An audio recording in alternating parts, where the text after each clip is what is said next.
Selamat siang teman-teman, selamat datang di Krimakor Podcast. Selamat datang, ini podcast pertama kita. Perkenalkan, di sini hadir dua orang narasumber kita. Salah satu tim Krimakor, ada Johan Wahyudi dan ada Linarto Wijaya. Selamat datang. Halo ke kamera. Halo. Kalian ini kok kaku sekali ya. Pertama kali podcast ya? Iya. Belum pernah podcast sebelumnya ya. Oke, teman-teman, perkenalkan di sini saya Rian Widianata. Hari ini kita akan membahas sebuah topik yang menarik yang beberapa hari ini dibicarakan sama orang-orang ya. Warren Buffett mulai membeli saham. Ini kemarin ada masuk berita di salah satu media, pecah telur, lama nimbun duit, Warren Buffett investasi lagi. Dan yang jadi pertanyaan teman-teman pasti adalah, apa ini sekarang udah saatnya beli saham? Gimana menurut Ko Johan sama Ko Ali?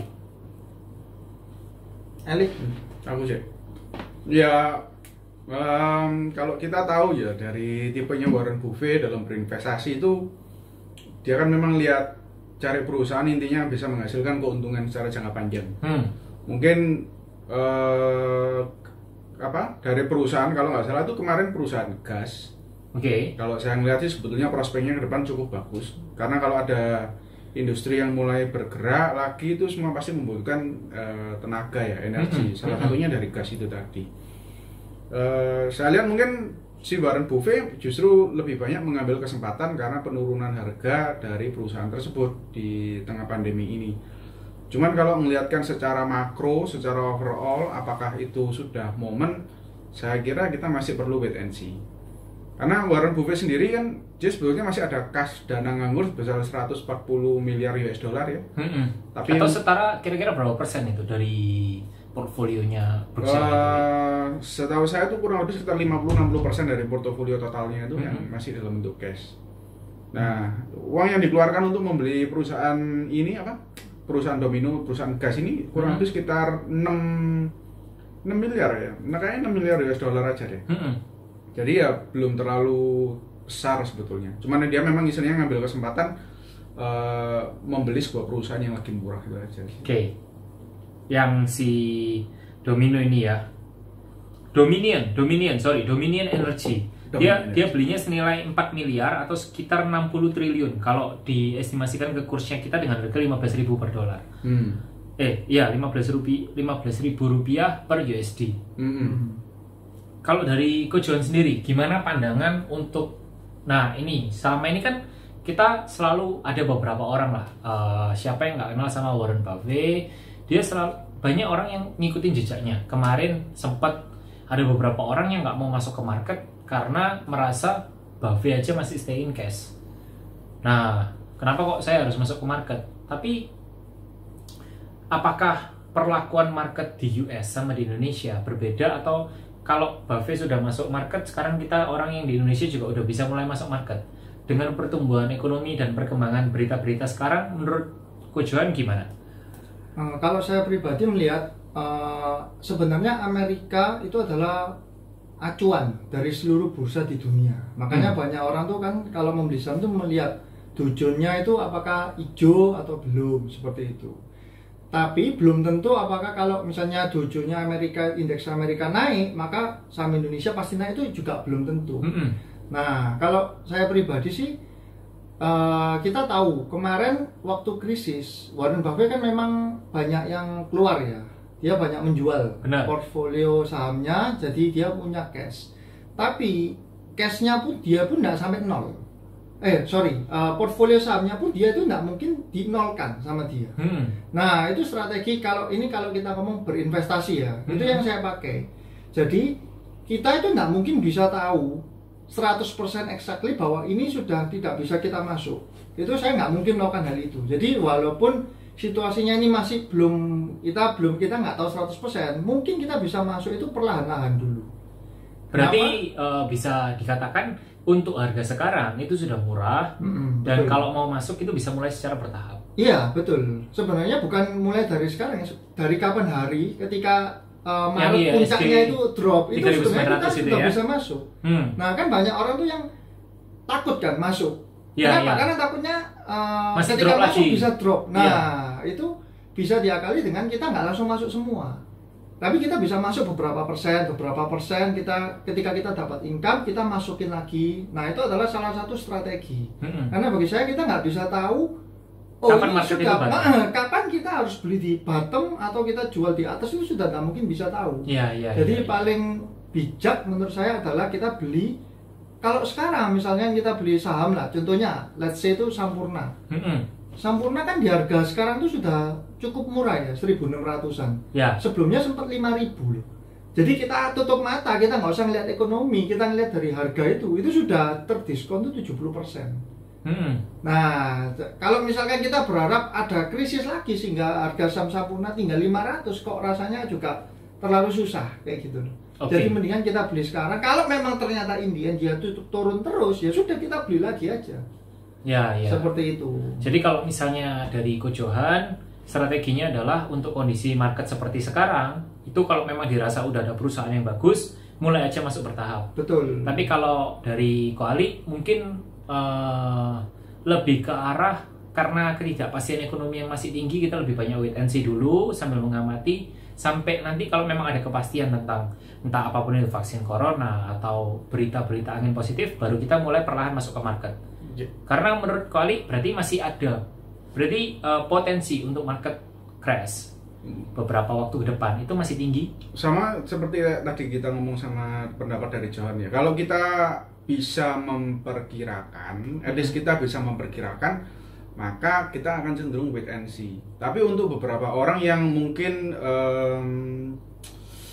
cukup awam, misalnya maksudnya belum bisa memperkirakan, mungkin lebih enak memang pakai itu masuk rutin, secara bertahap, masuk secara berkala. Tinggal kita pemilihan saham-saham yang disesuaikan dengan pilihan masing-masing aja. Tak rasa itu aja perbedaan. Kalau kita bisa ngukur ya kita coba bisa wait and see. Kalau kita nggak terlalu paham ya kita pakai bertahap aja. Jadi kita nggak kelewatan tapi kita juga tetap berinvestasi. Kalau dia naik ya sudah kita udah beli di harga bawah.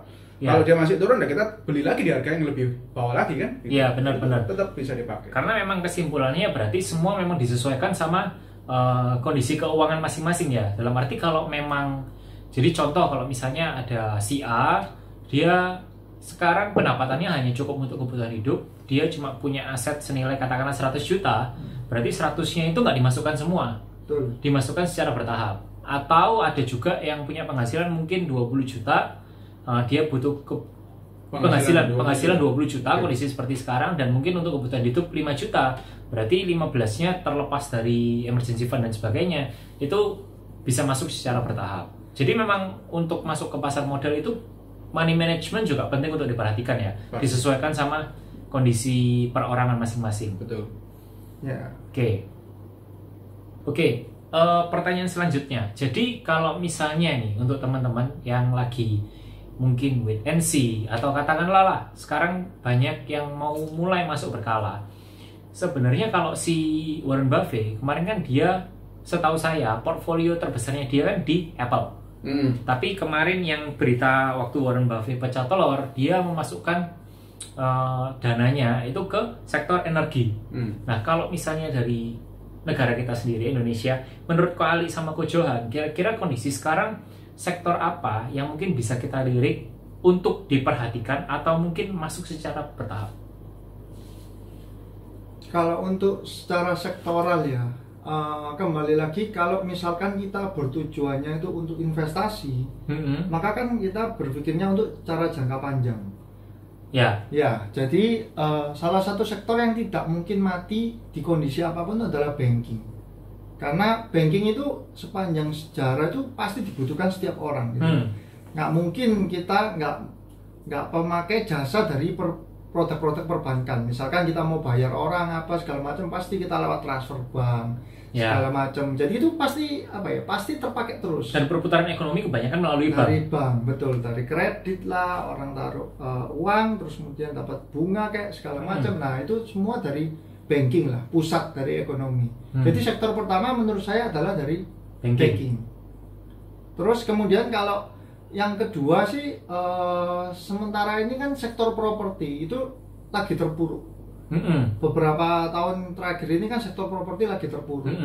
Nah, ketika kita membeli investasi itu kan kita beli justru itu harusnya itu saat lagi terpuruk. Jadi kalau saya lihat sih sebenarnya sektor properti itu menarik karena dia itu kondisinya lagi terpuruk dan nggak mungkin properti ini selamanya itu bakal tidak berkembang gitu loh. Iya. Nah, dua sektor itu sih kalau menurut saya yang lagi menarik. Yang untuk yang diinvestasikan patut jangka panjang. Diperhatikan ya. Jangka panjang. Kalau boleh tahu jangka panjang itu berarti kita punya range waktu untuk tujuan investasi kita itu dalam waktu kurang lebih berapa tahun?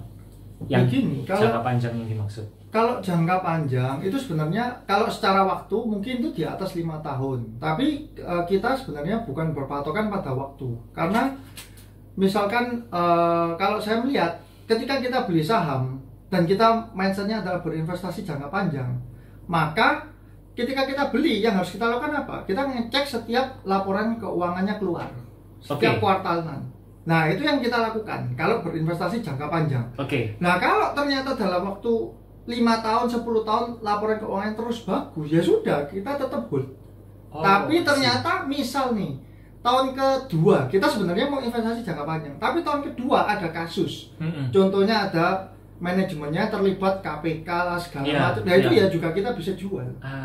Jadi jangka panjang pendek itu selain dari time frame juga dari kita menganalisanya gimana. Seperti itu. Berarti mungkin di sini mau meluruskan persepsi karena banyak orang yang mengira saya analisa satu sektor, contoh misalnya saya analisa satu properti, kebanyakan yang saya terima di luaran adalah aku mau masuk konstruksi. Kenapa? Oh iya, karena konstruksi bagus. Itu bukan berarti memang tujuannya untuk 5 tahun, tapi bukan berarti mereka beli terus ditinggal. Tapi memang setiap laporan keluar itu harus dicek secara berkala meskipun tujuannya tetap investasi jangka panjang. Betul. Karena bahaya sekali kalau misalnya kita beli terus ditinggal dan ternyata perusahaan yang kita beli itu ada skandal. Kayak contohnya Aisyah lah. Ya. Aisyah dulu siapa yang nggak ngerti? Perusahaan ini kan produsen dari merek Taro ya, snack itu. Beras juga dia paling besar. Nah tiba-tiba dia kegerebek sama lembaga kepolisian lah ya. Akhirnya sampai suspend sampai nggak ada. Sekarang kan nilainya masih belum kelihatan. Nah kalau kita nggak memantau secara terus menerus, kita invest semua di Aisyah ya habis uang kita. Seperti itu. Berarti di sisi lain ada analisa saat ini dan ada tetap dipantau tetap dipantau. Betul. Minimal itu setiap kali laporan keluar atau per kuartal. Betul. Mungkin buat nambahkan, bahkan seperti Warren Buffett aja kan tipe orang investor jangka panjang. Tahun kemarin kan Warren Buffett pertama kali beli saham-saham airlines ya. Dan awal tahun ini bulan Februari aja kalau nggak salah dia masih di interview, masih istilahnya masih cukup optimis. Tapi karena begitu ada masalah COVID, dia nggak nunggu laporan keuangan, dia langsung lihat ini forecastnya udah pasti jelek ini untuk bisnis airlines, dia langsung kan jual. Karena by logiknya Buffett adalah ketika pandemi ini menyerang, pasti sektor yang terdampak paling dan untuk kedepannya, untuk masa depan sektor ini kurang menjanjikan. Betul. Masa depannya dari bisnis penerbangan itu juga masih belum jelas karena sekarang travel ban itu ada dan itu salah satu hal yang Buffett bilang kemarin waktu membeli sahamnya dari airlines itu dia belum mempertimbangkan mengenai adanya travel ban yang sampai separah ini. Paling dia cuma ngomongin tentang penurunan kompetitor. Cuman ternyata ini adalah satu isu yang di luar perhitungannya dia, tapi begitu terjadi dia ngeliat wah ini akan ngefeknya secara jangka panjang, dia langsung stop. Dan itu dia sudah mempertimbangkan bahwa perusahaan airlines itu harus membayar karyawan, bayar parkir pesawat, perawatan pesawat, sedangkan income-nya nggak ada untuk jangka waktu yang belum ditentukan. Dan itu benar-benar ini bisa bikin perusahaannya bangkrut. Dia langsung jual duluan. Dan setelah Warren Buffett jual, kayaknya baru bulan kemarin ya, bulan Juni ya, perusahaan itu kan semua cari dana talangan dan right issue, cari utang-utang lagi ya. Memang akhirnya kejadian seperti itu. Itu salah satu yang kita dibilang tadi, kita harus aware dengan kondisi. Tetap dipantau sama apa yang kita berinvestasi uang kita di mana. Kalau dari Koalik sendiri kondisi market kayak gini, tadi kan Ko Johan bilang yang patut dilirik atau diperhatikan itu pertama banking, yang kedua dari sektor properti. Kalau dari Koalik sendiri? Kalau aku terus terang sukanya memang aku setuju sama banking ya, sektor banking. Menurutku memang Indonesia ataupun negara apapun sistem perbankan itu yang menjadi lecut pertama untuk ekonomi. Jadi biasanya untuk meningkatin ekonomi pasti perbankan itu yang perlu dipegang. Kedua, kalau aku sih lebih ke arahnya lebih consumer good dulu. Karena walaupun kebetulan consumer good itu biasanya yang bagus harganya agak mahal. Ya. Dan justru sekarang ada pandemik dan lain sebagainya, harganya malah agak ke diskon. Jadi kalau kebetulan aku memang sukanya lebih ke arah defensif, aku akan ke consumer good dulu. Satu prospek lagi yang menurutku bisa jadi apa ya, kita bisa coba perhatikan itu sebetulnya sebelum pandemik ya nggak ada masalah, tapi sekarang menurutku akan jadi lebih bagus, itu adalah telekomunikasi dan tower telekomunikasinya. Itu menurutku adalah dua sektor yang cukup bagus. Apalagi karena kondisi pandemik sebenarnya yang banyak diuntungkan adalah yang berbau dengan internet, dunia digital. Exactly, media digital, data dan sebagainya itu tak rasa itu akan meningkat tajam untuk penggunaan atau permintaannya itu tadi. Nah sayangnya ya di Indonesia ini perusahaan-perusahaan teknologi itu sangat kurang. Jadi kita mempunyai keterbatasan dalam memilih perusahaan-perusahaan yang sudah di-listing di bursa tapi di bidang teknologi. Ya. Itu masih kurang sekali itu. Padahal sektor itu sudah jelas kelihatan mata itu sangat menguntungkan. Paling menjanjikan itu justru di sektor apalagi untuk masa depannya ya. Betul. Kedepannya memang semua larinya ke sana. Ya. Oke, untuk gambaran besarnya dapat. Intinya kalau memang yang mau masuk, ya katakanlah ada orang yang mau masuk lamsam, kondisi sekarang kita banyak wait and see. Kalau mau masuk pun ya bertahap sedikit-sedikit, pilihannya seperti itu. Diulas lagi, berarti tadi ada total 3 sektor, dari Ko John sama Ko Ali, itu banking, properti, telekomunikasi. Kalau boleh sedikit bocoran, dari banking, kira-kira bank apa yang bisa diperhatikan untuk teman-teman sekalian ini? Kalau secara valuasi, itu yang termurah pasti Bank BNI ya. BNI ya? Bank BNI itu secara valuasi termurah. Cuman secara performance perusahaan, itu BCA juaranya. BCA itu jadi walaupun kondisi pandemi kemarin laporan Q1-nya tuh kalau saya lihat tuh justru naik juga. Jadi masih tetap naik dia. Tidak peduli di mana perusahaan-perusahaan lain tuh banyak yang Q1-nya tuh hancur semua labanya, justru BCA ini juga tetap kayak nggak ada apa-apa, dia tetap naik. Nah, jadi dua itulah kalau untuk banking ya. Untuk banking. Kalau untuk dari properti sendiri kok. Maksudnya kalau banking kan bisa kita bilang banking ini sektor yang apa ya? Perusahaannya sudah mature, ya kan? Secara keuangan sudah kuat, tinggal kondisi-kondisi tertentu yang bisa merubah harga. Tapi kalau properti ini kan sudah lama terpuruk. Berarti pilihannya 2, antara rebound atau masih bisa 3, antara terpuruk lebih dalam, stagnan atau bisa rebound. Nah, kalau kita lihat dari sisi laporan keuangan, manajemen dan sebagainya, kira-kira emiten properti apa yang bisa dilihat mengingat kondisi yang kurang apa ya? Kalau di properti itu penuh dengan ketidakpastian, Mas ya. Karena saya berdomisili di Surabaya dan saya kan juga suka mengamati lah ya developer dari Surabaya. Saya melihat tuh Pakuan sebenarnya menarik ya. Pakuan, Pewon ya. Iya betul. Karena secara dia membangun perumahan, terus kita lihat tuh dari segi mall itu dia juga salah satu yang paling sukses lah. Ya. Iya kan. Mall di Surabaya paling ramai juga punyanya dia semua. Di monopoli lah kasarannya secara mall. Karena apa? Karena mall pun itu adalah recursive income buat perusahaan ini. Buat holdingnya Pakuan ya. Betul. Jadi dia tidak hanya mengandalkan penjualan dari properti, tapi kalau orang mallnya itu ramai, otomatis tenant-tenantnya banyak, dia nyewa terus dia dapat passive income terus-terusan. Yes.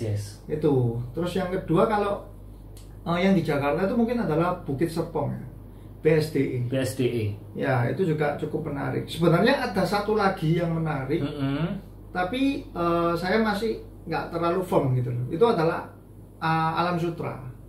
Alam Sutra ini sebenarnya secara valuasi, ya itu sangat-sangat murah. Cuma yang saya nggak terlalu serak itu adalah dia mengeluarkan ada namanya repo. Jadi Alam Sutra ini ada reponya, gitu loh. Dimana kita tahu ada perusahaan-perusahaan sejenis yang ngeluarin repo, terus secara laporan keuangannya bagus, tapi secara pricing itu dia terus turun. Ya, ketika terjadi sebuah kondisi keterlambatan pembayaran dan sebagainya, nanti ada yang menjual sahamnya, otomatis harganya. Ya, walaupun sampai sekarang memang tidak ada masalah ya dengan reponya. Jadi memang itu. Secara perusahaan ini adalah perusahaan yang oke, tapi kembali lagi ada beberapa kebijakan yang perlu diperhatikan ketika membeli sebuah saham. Betul. Oke, itu untuk properti. Kita masuk ke sektor telekomunikasi. Ko Ali, Kira-kira kalau dari telekomunikasi di Indonesia ini kan belum banyak. Kebanyakan yang kita tahu ya provider lah, provider kayak Telkom, Indosat, Frame, Excel. Kira-kira dari segi telekomunikasi itu ada saham yang menarik apa? Kalau dari segi provider, tak rasa di Indonesia cuma ada satu juaranya ya. Telkom. Ya, karena ya. market share-nya dia paling besar, bisa dibilang segalanya ya, omset sampai ke ini paling besar. Walaupun memang dia lebih mahal, tapi secara dividend yield itu kemarin tak rasa juga dia masih cukup lumayan ya, di angka 4%, 5%-an, jadi nggak terlalu rendah. Ya.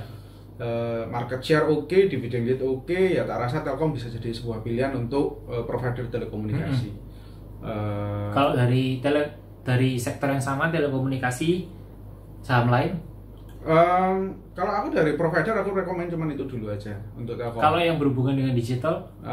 Mungkin aku lebih bisa menyarankan ke arah tower. Seperti ada dua pilihan kan, ada tower bersama sama apa ya satu ya, TOWR sama TBIG pokoknya. Sorry aku lupa nama. Tower sama TB. Itu bisa dilihat aja tuh. Tak rasa sebetulnya memang dua perusahaan itu agak-agak imbang, karena secara performa perusahaan tuh sama-sama positif. Cuman ya ada yang satu yang lebih besar daripada satunya. Secara valuasi mirip-mirip. Ya, jadi buat teman-teman yang mungkin bisa melihat dari dua sektor itu tadi lah, untuk telekomunikasi sama menara.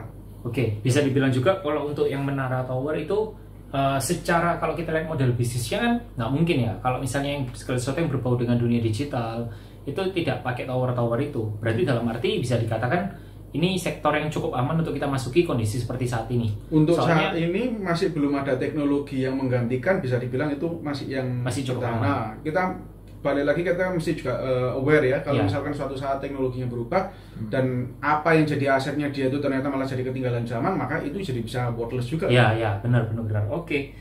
Terus kalau misalnya tadi menindaklanjuti yang tower sama TBIG itu, dua-duanya liquid? Sorry, untuk likuiditas aku belum terlalu ngecek. Oke. Soalnya kadang banyak lah teman-teman yang misalnya kelihatan saham apa bagus, mereka invest niatnya untuk jangka panjang, tapi karena yang ini keamanan finansialnya belum dicek, tiba-tiba suatu saat harus pencairan. Tapi kan kadang ada beberapa saham yang memang secara fundamental bagus, tapi dia tidak terlalu liquid. Jadi mungkin likuiditas bisa dipertimbangkan. Nanti bisa kita bahas di podcast selanjutnya. Oke, untuk teman-teman yang sudah mendengarkan podcast ini, terima kasih. Semoga informasi yang kita bagikan bisa bermanfaat. Sampai jumpa di podcast selanjutnya. Thank you.